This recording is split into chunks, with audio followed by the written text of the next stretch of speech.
ಶುಭೋದಯ, ನಮಸ್ಕಾರ, welcome to Yoyo Kannada. ಬನ್ನೀಗ ನೋಡೋಣ ಈ ದಿನದ ಪ್ರಮುಖ 5 ಬ್ರೇಕಿಂಗ್ ನ್ಯೂಸ್ಗಳು.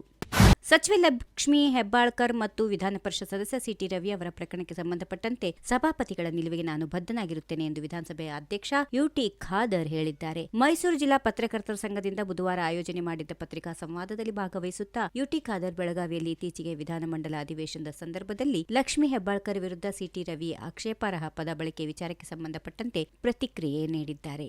ವಿಧಾನ ಪರಿಷತ್ ಸಭಾಪತಿಯವರ ನಿಲುವಿಗೆ ನಾನು ಬದ್ಧನಾಗಿರುತ್ತೇನೆ. ಈ ಕುರಿತಾಗಿ ನಾನು ಯಾವುದೇ ಪ್ರತಿಕ್ರಿಯೆ ನೀಡೋದಿಲ್ಲ. ಇದಕ್ಕಾಗಿ ಸಭಾಪತಿಗಳು ಇದ್ದಾರೆ. ಸಮರ್ಥರಾಗಿರುವ ಸಭಾಪತಿಗಳೇ ಎಲ್ಲವನ್ನ ನೋಡಿಕೊಳ್ಳುತ್ತಾರೆ ಎಂದು ಹೇಳಿದ್ದಾರೆ. ಪಕ್ಷದ ರಾಜ್ಯಾಧ್ಯಕ್ಷ ಸ್ಥಾನದ ಚುನಾವಣೆಗೆ ಹಿರಿಯ ನಾಯಕ ಶಾಸಕ ಬಸನಗೌಡ ಪಾಟೀಲ್ ಯತ್ನಾಳ್ ಅವರನ್ನ ಕಣಕ್ಕಿಳಿಸುವ ಬಗ್ಗೆ ಸಭೆ ಸೇರಿ ಚರ್ಚೆ ನಡೆಸುತ್ತೇವೆಂದು ಮಾಜಿ ಸಚಿವ ಕುಮಾರ್ ಬಂಗಾರಪ್ಪ ಹೇಳಿದ್ದಾರೆ. ಬಿಜೆಪಿ ಕಾರ್ಯಕರ್ತರ ಪಕ್ಷ.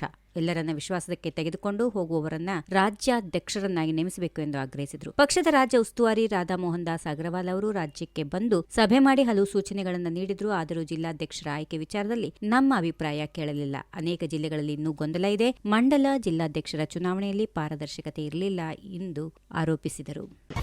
ನಾವೇನು ಸನ್ಯಾಸ ಸ್ವೀಕಾರ ಮಾಡಿದ್ದೇವೆಯೇ? ನಾವು ಹೋರಾಟ ಮಾಡುತ್ತೇವೆ. ಚುನಾವಣೆ ಗೆಲ್ಲಲು ಏನ್ ನಿರ್ಧಾರ ಮಾಡಬೇಕು ಅದನ್ನು ಮಾಡುತ್ತೇವೆ ಎಂದು ಕೇಂದ್ರ ಸಚಿವ ಎಚ್.ಡಿ. ಕುಮಾರಸ್ವಾಮಿ ಹೇಳಿದ್ದಾರೆ. ಚನ್ನಪಟ್ಟಣವನ್ನ ಜೆಡಿಎಸ್ ಬಿಟ್ಟುಬಿಟ್ಟಿದೆ ಎಂದು ಡಿಸಿಎಂ ಡಿಕೆ ಶಿವಕುಮಾರ್ ನೀಡಿರುವ ಹೇಳಿಕೆಗೆ ಖಾರವಾಗಿ ಪ್ರತಿಕ್ರಿಯೆ ನೀಡಿದರು. ಅವರ ಹೇಳಿಕೆ ಏನೇ ಇರಲಿ, ಅವರು ಹೇಳಿದಂತೆ ಆಗುತ್ತದೆಯೇ? ನಾವು ಸನ್ಯಾಸತ್ವ ಸ್ವೀಕಾರ ಮಾಡಿದ್ದೀವಾ? ನಾವು ಚುನಾವಣೆ ಗೆಲ್ಲಲು ಏನ್ ನಿರ್ಧಾರ ಮಾಡಬೇಕು ಅದನ್ನೇ ಮಾಡುತ್ತೇವೆ ಎಂದು ತಿರುಗೇಟು ನೀಡಿದರು.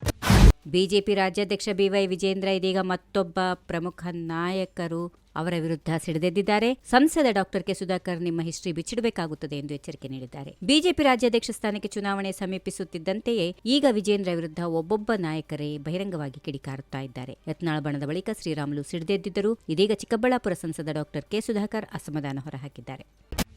ಉಪಮುಖ್ಯಮಂತ್ರಿ ಡಿಕೆ ಶಿವಕುಮಾರ್ ವಿರುದ್ಧದ ಅಕ್ರಮ ಆಸ್ತಿ ಗಳಿಕೆ ಪ್ರಕರಣಕ್ಕೆ ಸಂಬಂಧಪಟ್ಟಂತೆ ಸುಪ್ರೀಂ ಕೋರ್ಟ್ ಬುಧವಾರ ಬಿಜೆಪಿ ಶಾಸಕ ಬಸನಗೌಡ ಪಾಟೀಲ್ ಯತ್ನಾಳ್ ಅವರನ್ನು ತೀವ್ರ ತರಾಟೆಗೆ ತೆಗೆದುಕೊಂಡಿದೆ. ಡಿಕೆಶಿ ವಿರುದ್ಧ ಸಿಬಿಐ ತನಿಖೆ ನೀಡಿದ್ದ ಅನುಮತಿಯನ್ನು ಹಿಂಪಡೆದಿದ್ದ ಕಾಂಗ್ರೆಸ್ ಸರ್ಕಾರದ ಕ್ರಮ ಪ್ರಶ್ನಿಸುತ್ತಾ ಸಿಬಿಐ ಹಾಗೂ ಬಸನಗೌಡ ಪಾಟೀಲ್ ಯತ್ನಾಳ್ ಸಲ್ಲಿಸಿದ್ದ ಅರ್ಜಿಯನ್ನು ಸುಪ್ರೀಂ ಕೋರ್ಟ್ ಇಂದು ವಿಚಾರಣೆ ನಡೆಸಿತು. ರಾಜಕೀಯ ಮಾಡೋದಾದ್ರೆ ಫೀಲ್ಡ್ನಲ್ಲಿ ಮಾಡಿ ಎಂದು ಯತ್ನಾಳ್ಗೆ ಕ್ಲಾಸ್ ತೆಗೆದುಕೊಂಡಿದ್ದು ಮುಂದಿನ ವಿಚಾರಣೆಯನ್ನ ಮಾರ್ಚ್ 26ಕ್ಕೆ ಮುಂದೂಡಿದೆ. ಈ ವಿಡಿಯೋ ನಿಮಗೆ ಇಷ್ಟವಾದಲ್ಲಿ ಲೈಕ್ ಮಾಡಿ, ಶೇರ್ ಮಾಡಿ, ಸಬ್ಸ್ಕ್ರೈಬ್ ಮಾಡಿ.